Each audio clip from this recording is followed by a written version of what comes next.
সবাইকে শুভ সকাল। আজকে কাজ থেকে মাত্র ফিরতেছি, বাজে 7টা সাড়ে 7টা, এখনও রাত।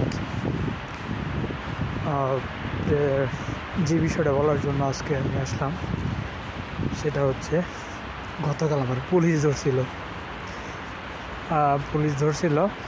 কারণ হচ্ছে পুলিশে চেক করে কারা ভ্যালিড স্টুডেন্ট, কারা ইনভ্যালিড। আমি ইনভ্যালিড বলতে বুঝাইছি তাদের যারা ল্যাঙ্গুয়েজ কোর্সে আসছে, তাদের কোনো কাজ করার পারমিট নাই। তো প্রথম আমি পুলিশ দেখে হতভম্ব হয়ে গেছি, কারণ আমি কখনো করি নাই পুলিশ আমার আইসা জিজ্ঞেস করবো। এই বিষয়টা আমার ফার্স্ট এক্সপিরিয়েন্স। তাই পুলিশ ভাবছে আমি হয়তো ল্যাঙ্গুয়েজ কোর্সের স্টুডেন্ট, তাই আমার অনেক কিছু জিজ্ঞাসাবাদ করতেছে। রাস্তা না বোঝার কারণে আমার প্রবলেম হইতেছিল। তো পরে দেখলো আমি স্কলারশিপের আমার ডকুমেন্টস দিলাম। দুঃখজনকভাবে আজকে আমি পাসপোর্ট নিয়ে নেই, এতে এক ঝামেলা লাগাই দিলাম। পরে আমার কাছে একটা স্পাপকা ছিল, স্পাপকা বলতে রেফারেন্স লেটার, যেটা ইউনিভার্সিটি দেয় কাজ করার জন্য। পরে ওইটা দেখাইছি, পরে তাও তো মানে না। হায় কী বিপদে পড়লাম। পরে স্টুডেন্ট আইডি কার্ড দেখাইলাম, গ্রিন কার্ড দেখাইলাম, পরে মানছি। কিন্তু কথা হয়েছে, যারা মূলত রাশিয়ান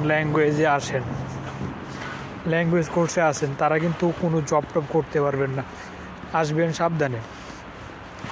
পাশাপাশি আসার পূর্বে চিন্তা করে আসবেন যে 1 বছর কীভাবে চলবেন। কারণ হচ্ছে এইখানে স্ক্যাম আছে ভাই, বড় ধরনের স্ক্যাম আছে। আমার চোখের সামনে আমার ফ্রেন্ড সার্কেল যারা মূলত ফাতপাক রাশিয়ান ল্যাঙ্গুয়েজে এসছে, তারা ওজনে কাজ করে, টাকা পায় না, তাদের 50-60 টাকা করে মায়ের। আমিও খাইছি ওজন থেকে, তো লেগা কইতেছি আর কি। ওজন ছাড়া আবার পাতপাকের স্টুডেন্টদের কেউ জব দেয় না। সো বি কেয়ারফুল, আসার পূর্বে এই জিনিসগুলো যায় না, আসবেন বুঝে আসবেন।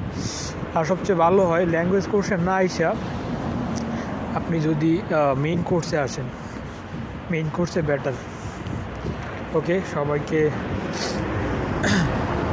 Good bye.